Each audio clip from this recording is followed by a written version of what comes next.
اللہ رب کریم کا ارشاد سچا ہے، اس میں جھوٹ نہیں ہے، بے شک، اور اس کا اثر ہے.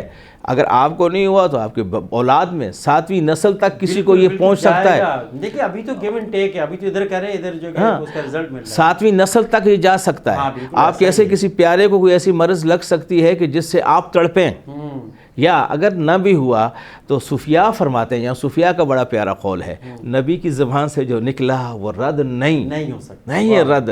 اگر دنیا میں بچ بھی گئے، قیامت کے دن بالکل اسی حال میں اٹھو گے. کوڑ ہاں فمن یعمل مثقال ذرۃ خیرا یرا، دکھایا جائے گا کوڑ اور برس، ہاں جی، اور اس طرح کی بیماری ہے نا. تو قیامت کے دن تو مفلس ہے ہی ہے بندہ، لیکن دنیا کے اندر بھی یہ ہے. اگر دنیا میں کسی، لیکن میں آپ سے ایک بات اور عرض کروں، دنیا میں اگر کسی کو سزا مل جائے نا بھائی تو وہ کم ہے، کیونکہ دنیا ہے نا.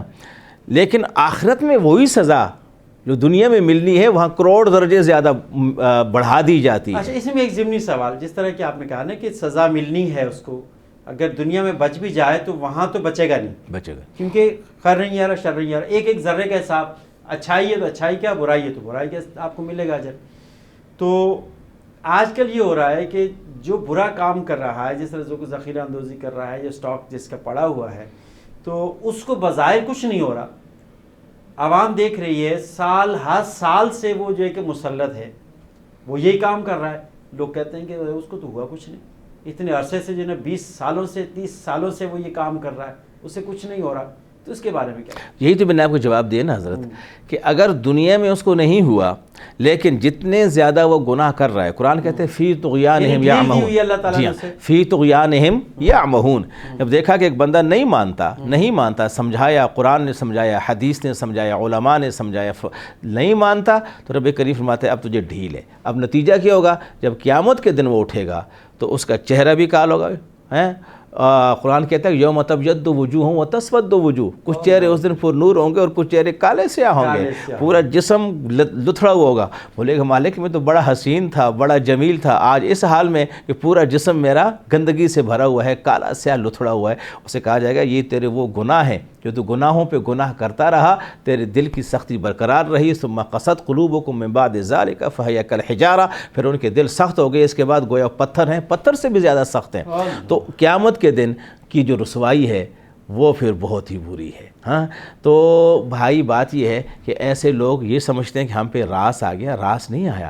اللہ ان کے گناہوں کو ان پہ ڈال رہا ہے، کیونکہ وہ رحمان ہے نا، وہ رحمان ہے، رحیم ہے، کہ کل کو یہ نہ کہ یا اللہ معاف کر دے ہم سے غلط. رب کریم دنیا میں تمہیں موقع دیا تھا، ایک موقع، دوسرا موقع، تیسرا. تو الغرض یہ جو ذخیرہ اندوزی ہے، جب یہ ظلم کی انتہا پہ آ جائے کہ اس کی وجہ سے لوگ بھوکے ہیں، جیسے بھی آپ نے آٹے کی مثال دی، آٹا ہے، چینی ہے، سریا ہے، سیمٹ ہے، یا جو بھی چیزیں، اگر وہ چیزیں ان کی لوگوں کی ضرورت ہے، حاجت ہے، لوگ مجبور ہیں، اور آپ پھر بعد میں پیسہ بڑھا کر کے ان کو بیچتے ہیں، تو بھائی یہ صرف ذخیرہ اندوزی نہیں، یہ چوری بھی ہے، یہ ڈاکہ بھی ہے، اور یہ سود بھی ہے. سود کا بھی یہی مرکز ہے نا کہ ڈبل نفع لینا ہے، نفع لینا. بالکل. تو یہ گناہ کوئی معمولی گناہ نہیں. جس طرح پیٹرول ہے، آج کل پیٹرول کے جو کہ پرائز بڑھتی ہیں تو پیٹرول پمپ والے پہلے ہی ایک دن پیٹرول بند کر دیتے ہیں، بند کر. تو اب نتیجہ کیا ہوگا؟ قیامت کے دن چوری کا جو جرم ہے، چوری کی جو حد ہے وہ بھی اس پہ ہے، ڈاکے کی بھی حد ہے وہ بھی اس پہ، اور سود کی، اور سود کا تو اتنا بڑا ہے کہ اللہ سے تیر لے کے گویا جنگ کرنا، اللہ اور اس کے رسول سے. تو یہ ذخیرہ اندوزی کو معمولی چیز کوئی نہ سمجھے کہ ہم اس کو جمع کریں گے، جب پیسے بڑھ جائیں گے تو پھر ہم ان کو بیچیں گے، تو پھر بیچیں گے تو ہمیں زیادہ نفع ملے گا. نہیں، آئیے ہمارے اسلاف کی طرف، ہمارے دین کی طرف آئیے. بے شمار مثالیں بھائی، سیدنا عثمان غنی کو دیکھ لیں، حضرت اور بے شمار صحابہ کرام ہیں، کسی نے ذخیرہ اندوزی نہیں کی، بلکہ ہمارے بزرگوں کا یہ حال ہے. امام قرطبی رحمۃ اللہ علیہ نے ایک واقعہ درج کیا ہے کہ ایک شخص بزرگ تھے، انہوں نے اپنے غلام کو مال دے کے بھیجا کہ جاؤ فلاں شہر میں، دور، کافی دور، لیکن جس دن اترو اسی دن بیچنا، اس کو جمع کر کے نہ رکھنا. وہاں گئے تو وہاں کے تاجروں نے کہا بھی چیز تو بڑی اچھی ہے جو تو آپ لے کے آئے ہو، کچھ دن صبر کر لو، 5-6 دن بعد یہ چیز مہنگی ہو جائے گی پھر بیچنا. غلام تھا، اس کو اتنی شعور نہ تھا، اس نے ایسا ہی کیا، اس نے 5-6 دن صبر کیا، اور جب وہ اس چیز کی مانگ بڑھ گئی تو اس نے اس کو زیادہ پیسوں سے بیچا. پھر اس نے اپنے مالک کو خبر کی کہ جی اس طرح جو ہے میں 5-6 دن مجھے یہاں کے لوگوں نے بتایا, خاص جو میرے دوست تاجر تھے انہوں نے بتایا, تو میں رک گیا, اور جب قیمت بڑھی تو میں نے بیچ دیا. اس نے کہا اوہ اللہ کے بندے, تو نے کتنا ظلم کیا, تو نے تو میری پوری زندگی کی کمائی تباہ کر دی, برباد کر دیا تو نے مجھے. ایسا کر وہ پیسے وہیں پہ سب کے سب اللہ کی راہ میں خرچ کر دیں. واہ واہ. اور میں استغفار کرتا ہوں کہ میں نے تیرے جیسے بندے پہ بھروسہ کیوں کیا. اللہ اکبر. آپ نے اسلاف کی بات کی, یہ ہمارے اسلاف ہیں. اسلاف کی بات کی. نبی کریم صلی اللہ علیہ وآلہ وسلم کو دیکھیے نا کہ آپ اپنے گھر کے اندر کوئی چیز دوسرے دن کے لیے چھوڑتے نہیں تھے. بے شک. رات ہونے سے قبل وہ جو کچھ بھی ہوتا تھا وہ اللہ کی راہ میں. بہت اچھی مثال دی آپ نے, حقیقت. اور پھر اسی طرح ہمارے صحابہ کرام کو دور دیکھ ٹھیک ہے. حضرت ابوبکر صدیق رضی اللہ عنہ دیکھیے نا, سب کچھ اللہ حلوے کے لیے تھوڑا سا بچ گیا, تو آپ نے کیا ارشاد فرمایا. بے شک. کہ جب آپ نے فرمایا کہ کھانے میں کھانا رکھا گیا تو کہا حلوہ نہیں ہے, تو گھر والی زوجہ مطہرہ نے کہا جی کھانا ملتا ہی اتنا ہے کہ مشکل سے ہی کھانا بنتا ہے. تو فرمایا اچھا. تو ان کے دل میں آیا کہ یہ تو ایک وقت بڑے امیر تھے, اس دور کے کھرب پتی, اس سے بھی زیادہ 46,000 درہم تو ساتھ حضور کے ساتھ لے کے نکلے تھے جب ہجرت میں آئے تھے. تو انہوں نے کیا کہ مٹھی آٹا کم کیا, اس کو دکاندار کو دے کے حلوے کا سامان لے لیا. جب ایک دن حلوہ آپ کے سامنے رکھا, کہا بھی آپ تو کہہ رہی تھیں کہ حلوے کا بندوبست نہیں ہو سکتا, یہ حلوہ کہاں سے آئے. انہوں نے کہا جس دن آپ نے خواہش کا اظہار کیا تھا اس دن میرے دل کو یہ بات لگی تھی, اور میں نے ایک مٹھی آٹا کم کر کے پھر اس کو دکاندار کو دے کے میں نے یہ حلوے کا سامان خریدا. آپ نے کھائے بغیر سامنے رکھا ہوا تھا, تناول کیے بغیر اٹھے اور اٹھ کر کے بیت المال کے خزانچی کے پاس گئے اور اس سے کہا کہ مجھے جو راشن ملتا ہے اس میں سے ایک مٹھی آٹا کم کر دو کہ ابو بکر اور اس کے اہل و عیال کا اس سے بھی گزارا چل جائے گا. آپ بتائیے. لیکن ادھر ہم دیکھتے ہیں ٹھیک ہے, اس میں ایک حقیقت ہے, اگر نیت اچھی ہے, چونکہ اسلام کیا کہتا ہے, ظلم نہ ہو, زیادتی نہ ہو. اگر انسان کی نیت اچھی ہے, بندہ بندے کی فکر میں ہے, حدیث شریف ہے نا کہ اللہ فی عون العبد, اللہ تعالیٰ اس وقت تک بندے کے کام میں لگا رہتا ہے جب تک بندہ اپنے بھائی کے کام میں لگا رہتا ہے. یہ حدیث شریف. اگر یہ نیت ہے ایک بندے کی کہ میں کچھ چیزیں جمع کروں میرے وطن میں, میرے ملک میں, جب یہ اس چیز کی حاجت ہو جائے گی اور قحط سالی ہو جائے گی, یا کبھی جو ہے جس طرح مصر میں ہوا تھا, جی مصر میں یوسف علیہ السلام کا واقعہ, جی بالکل, وہ عینی چیز ختم ہو جائے گی, تو پھر میں اسی قیمت پر, زیادہ پہ نہیں بلکہ اسی قیمت پہ, جو قیمت اس وقت ہے اس قیمت پہ میں دوں گا. ابھی بہت ہے, مارکیٹ بھری پڑی ہے, تو اگر اس نظریے سے کسی شخص نے کسی چیز کو جمع کیا تو وہ جائز ہے, کیونکہ وہاں بات کیا ہے, انما الاعمال بالنیات, اعمال کا دار و مدار کس پہ ہے, نیت پہ. تو سیدنا یوسف علیہ السلام کا واقعہ پورے قرآن کریم میں اللہ تعالیٰ نے بیان فرمایا ہے, وہ خوابوں والا, آپ وزیر بن گئے, وزیر اعظم بن گئے, پھر آپ نے سارا کچھ گندم بوئی اور لوگوں کو ضرورت کے مطابق دینے کے بعد جو بچی جمع کر لی, اور پھر جب 7 سال قحط کے آئے تو وہی گندم واپس لوگوں کو عطا فرمائی. یعنی حکومت چاہے تو یہ کر سکتی ہے, حکومت کر سکتی ہے مشکل آنے والے حالات, اور لیکن اگر حکومت کے ہی جو کارندے ہیں وہ اسی کا کاروبار شروع کر دیں گے تو پھر کیا کیجیے گا. ہاں, پھر تو میں نے کہا نا کہ وہ اپنے ساری زندگی کی عبادتیں, سارے حج, سارے عمرے, ساری ریاضتیں, سب کچھ زیرو کر دیتے ہیں, صفر کر دیتے ہیں, مٹا ڈالتے ہیں, اور اس کے بدلے میں عذاب اپنے سر پہ لے لیتے ہیں. کتنی بڑی تباہی ہے. جیسے حضور علیہ السلام کا ایک فرمان عالی شان ہے, اس موقع پہ میں بیان کر دوں زیادہ اچھا رہے گا, کہ ہم لوگ جو دوسروں کا حق مارتے ہیں نا, تو ہم سمجھتے ہیں کچھ نہیں ہوگا, کوئی بات نہیں ہے, تھوڑا سا تو 100 روپے تو ہیں, لیکن بھائی میرے آقا سرور عالم نے کسی جو قرض دار ہوتا ہے, جو قرض لے لیتا ہے واپس نہیں کرتا, اس شخص کا جنازہ نہیں پڑھایا. اور پھر آپ نے فرمایا, صحابہ سے ایک دفعہ بیٹھے سارے صحابہ, اے میرے صحابہ مجھے بتاؤ مفلس کون ہے. بڑی مشہور حدیث مبارکہ ہے, سارے صحابہ کے سامنے. کسی نے کہا یا رسول اللہ جس کے پاس مال نہ ہو, کسی نے کہا کھیت نہ ہو, کسی نے کہا جی باغات نہ ہو, کسی نے کہا جی سونا چاندی نہ ہو. فرمایا نہیں, یہ سب مفلس نہیں. مفلس وہ ہے کل قیامت کے دن نور کا پہاڑ لے کے آئے گا, نیکیوں کا پہاڑ لے کے آئے گا, اور جب وہ جائے گا تو لوگوں کو ایک دم اس کے لیے جنت کا لباس پہنا دیا جائے گا, جنتی پروٹوکول ملے گا, فرشتے ساتھ ہوں گے. جب وہ جنت کی طرف بڑھ رہا ہوگا, ہاں اس کے کارنامے بیان ہوں گے, بڑا نیک آدمی ہے, بڑا فلاں آدمی ہے, اتنی باتیں کی, اتنی ریاضتیں کی.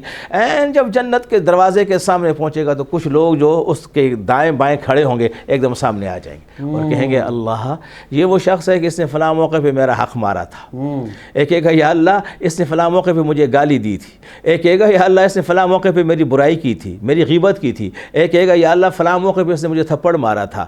اس طرح لوگ بڑھتے بڑھتے بڑھتے جب بڑھ جائیں گے حکم ہوگا اس کو واپس لے جاؤ، میزان پہ واپس لایا جائے گا۔ اب سارے لوگ جمع ہیں، لو بھئی بتاؤ جھوٹ بول سکتے ہو؟ وہاں تو جھوٹ نہیں بولا جائے گا، وہاں تو اس کا عمل اس کے سامنے ہے، تو پھر کہا جائے گا اس کی نیکیاں ان لوگوں کو دو جن جن کا حق ہے۔ اچھا حضرت ایک بات بتائیں کہ جس طرح کوئی شخص اپنے لیے گھر بناتا ہے، اپنی اولاد کے لیے بنا کے چھوڑتا ہے، کیونکہ اولاد کے لیے اگر گھر نہیں بنائے گا یا کچھ اسٹاک نہیں رکھے گا تو ڈیفینیٹ اس کے انتقال کے بعد اس کی اولاد کے لیے مشکل پیش آئے گی کہ وہ کسی کے محتاج ہو جائیں گے، کسی سے ہاتھ پھیلائیں گے، کسی سے مانگیں گے۔ تو یہ بہتر ہے کہ کچھ نہ کچھ وہ اپنا اسٹاک چھوڑ کے جائے؟ نہیں دیکھیے یہ تو بالکل بہتر ہے، جائز ہے، اس میں اللہ کا حق ادا کر دے، اللہ کا حق ادا کرے۔ کیا؟ زکوٰۃ، صدقہ، خیرات، وہ جو حق ہے الہی وہ دینے کے بعد جو مال ہے وہ پاک ہے، وہ طیب ہے، وہ طاہر ہے، ٹھیک ہے، اور وہ اپنی اولاد کے لیے چھوڑ سکتا ہے، اولاد کو دے سکتا ہے، یہ بالکل جائز ہے، اس میں کوئی قباحت نہیں ہے۔ لیکن وہ مال کہ جس میں سے زکوٰۃ نہ دی جائے، وہ مال جس میں سے اللہ کا جو غصب کیا ہوا، جو غصب کیا ہوا، دوسروں کا خون چوسا ہوا ہو، یہ جو ذخیرہ اندوزی ہے یہ تو خون چوسنا ہے نا جی غریب کا، تو خون چوسا ہوا مال ہو اور پھر اس مال کو چھوڑے گا تو وہ تو ازدہا ہی بنے گا، ازدہا بن کے قیامت میں گلے میں۔ اور یہ نہیں، قرآن کہتا ہے فَتُقْوَىٰ بِهَا جِبَاهُهُمْ وَظُهُورُهُمْ کہ ان کی پیشانیوں کو اور پیٹھوں کو اس سے داغا جائے گا۔ ذخیرہ اندوزی اور وراثت میں فرق ہے؟ یقیناً ذخیرہ اندوزی تو یہ ہے نا کہ آپ جو ہے لوگوں کا مال جمع کرتے ہیں اس نیت سے کہ ہمیں کل اس پہ زیادہ پیسہ ملے گا، ٹھیک ہے، وہ مقصد وہ ہے، ہاں مقصد وہ ہے۔ اور اس میں بھی خاص طور پہ جو اصل بات آئی تھی وہ یہی تھی کہ جس شے کی لوگوں کو ضرورت ہے اور اس چیز کو جمع کر کے ان کو مہیا نہ کرنا، یہ ذخیرہ اندوزی ہے۔ یہ نہیں مارکیٹ میں اس وقت ہر چیز موجود ہے، کھلم کھلم، کوئی تنگی نہیں، کچھ نہیں، اس موقع پہ اگر ایک شخص اپنے پاس کوئی چیز جمع کر لیتا ہے تو وہ اس وقت تک جائز ہے جب تک لوگوں کو اس کی ضرورت نہیں، اگر اس کی نیت بری نہیں، ٹھیک ہے، تو اس وقت تک وہ جائز ہے۔ اور جو ہی لوگوں کے پاس وہ چیز ختم ہوئی، لوگ محتاج ہو گئے، احتیاج میں آ گئے، اس وقت بندے نے کہا جی چیز 100 روپے کی تھی میں اب 500 میں بیچوں گا، یہ عین ظلم ہے، یہ عین سود، یہ سود جیسا ہے، یہ سود جیسا ہے، ہاں جی۔ اور یہ کسی کا حق پہ ڈاکہ مارنا ہے کہ آپ نے 100 روپے کی چیز 500 تک لے جا کر کے آپ نے لوگوں کو 500 پہ خریدنے پہ مجبور کیا۔ اب ان میں کئی بیوائیں ہیں، کئی یتیم ہیں، کئی کیا ہیں، کئی مزدور ہیں، مافیا ہے نا یہ تو، یہ تو پورا مافیا ہے کہ وہ سب کی پرائز ایک جیسی کر دیتے ہیں وہ۔ تو یہ یقیناً میں نے کہا نا کہ یہ ایک گناہ نہیں، اس میں کئی سو، اور اللہ کی لعنت ہے، اللہ کی پھٹکار الگ ہے نا، تو کئی سو گناہ اس میں آ جاتے ہیں۔ اللہ تعالی ہمیں اس صفت سے محفوظ فرمائے کہ جو ہم لوگ اس وقت کر رہے ہیں، ذخیرہ اندوزی، مال جمع کر کے دوسروں کے حق اور دوسروں کا خون چوستے ہیں، تو میرے آقا سرور کون و مکان صلی اللہ علیہ وآلہ وسلم نے اس ذخیرہ اندوزی سے منع فرمایا ہے، ٹھیک ہے۔ تو آج ہم لوگ اس کو کرتے ہیں تو یقیناً ہم گناہ کبیرہ کی طرف دعوت کر رہے ہیں نا، کوئی بھی چیز ہم چھوڑ نہیں رہے، کوئی بھی چیز چھوڑ نہیں رہے۔ کوشش یہ ہوتی ہے، ہوس اس قدر بڑھ گئی ہے کہ ہم چاہتے ہیں کہ بس ہر چیز ہمارے پاس موجود ہو۔ اب جس طرح پچھلے دنوں میں چینی کا جو ہے کہ قید پڑ گیا، تو کیا وہ لوگوں نے جو کہ بوریوں کی بوریاں سٹاک کرنا شروع کر دی۔ تو اب رمضان کریم میں دیکھیں دوسری چیزوں پر جو پرائسز بڑھے، لوگوں نے اس کو سٹاک کرنا شروع کر دیا، ایسا نہ ہو کہ یہ کل کے دن مزید بڑھ جائے۔ تو یہ جو چیز ہے اس کے لیے شریعت جو ہے کہ ہمیں حکم تو یہی دیتی ہے نا کہ ہم اس طرح کے سٹاک نہیں کریں، حرام ہے، ذخیرہ اندوزی نہ کریں، حرام ہے، یہ حرام ہے، اس طرح کرنا حرام ہے، حرام اکبر ہے، گناہ عظیم ہے۔ میں نے کہا کہ سود جیسا ہے، ویسے ہم لوگ سود سے بچتے ہیں مگر یہ ذخیرہ اندوزی ہم سود ہی کی طرح کرتے ہیں، ٹھیک ہے نا، ڈبل سے ڈبل، ٹرپل سے ٹرپل نفع کمانا، اور پھر اس میں جھوٹ بھی ہے، ظلم بھی ہے، یہ ڈاکہ بھی ہے۔ اب بولیے اتنی ساری چیزیں اپنے کندھوں پہ لاد کر کل قیامت کے دن گٹھڑی اٹھا کر کے ہم روز محشر کیسے جائیں گے، ہے نا جی، ہم روز محشر کیسے جائیں گے، جتنی بڑی گٹھڑی ہوگی حضور سرور عالم نے معراج کے موقع پہ ایک شے دیکھی تھی، ایک واقعہ دیکھا تھا کہ ایک شخص اس کے سر پہ بڑا سارا گٹھڑ رکھا ہوا ہے، وہ راستے میں چل رہا ہے تو کچھ چیزیں پڑی ہوئی ہیں ادھر ادھر ادھر، اس کی ٹانگیں کانپ رہی ہیں، مگر پھر بھی وہ لیتا ہے تو ان کو نیچے بیٹھ کر کے اس کو اپنے اس میں ڈالتا ہے اور پھر اٹھتا ہے، پھر کانپتا ہے، ہانپتا ہے اور پھر چلتا ہے، پھر کوئی چیز لے کے اس میں ڈالتا ہے۔ فرمایا کون ہے یا رسول اللہ؟ حضور نے فرمایا کون ہے جبرائیل؟ فرمایا یا رسول اللہ یہ آپ کی امت کے سود خوار ہیں، جو نفع کی خاطر اللہ اکبر پیسے پہ پیسہ جمع۔ تو کل ہم یہی سب کچھ اپنے کندھے پہ اٹھا کر 500 سال کا جو پل صراط ہے اس پہ لے کے ہم گزریں گے، کیسے گزریں۔ جزاک اللہ، بہت شکریہ صوفی صاحب، آپ نے بہت خوبصورت انداز میں اس ٹاپک کو سمیٹنے کی کوشش کی۔ ناظرین، ذخیرہ اندوزی کیا ہے اور اس کے نقصانات کیا ہیں، ہمارا معاشرہ کیسے اس سے متاثر ہو رہا ہے، یہ آپ نے اس پروگرام میں آپ نے جانا۔ اور انسان کو ایک چڑیا سے سیکھنا چاہیے کہ جب وہ صبح بیدار ہوتی ہے تو کیا کرتی ہے کہ اپنے رزق کی تلاش میں نکل جاتی ہے اور وہ اتنا ہی لے کے آتی ہے جتنا وہ دن بھر کھا لے، رات کا سٹاک وہ نہیں کرتی۔ تو ہمیں اس چڑیا سے سبق حاصل کرنا چاہیے۔ اجازت دیجیے، فی امان۔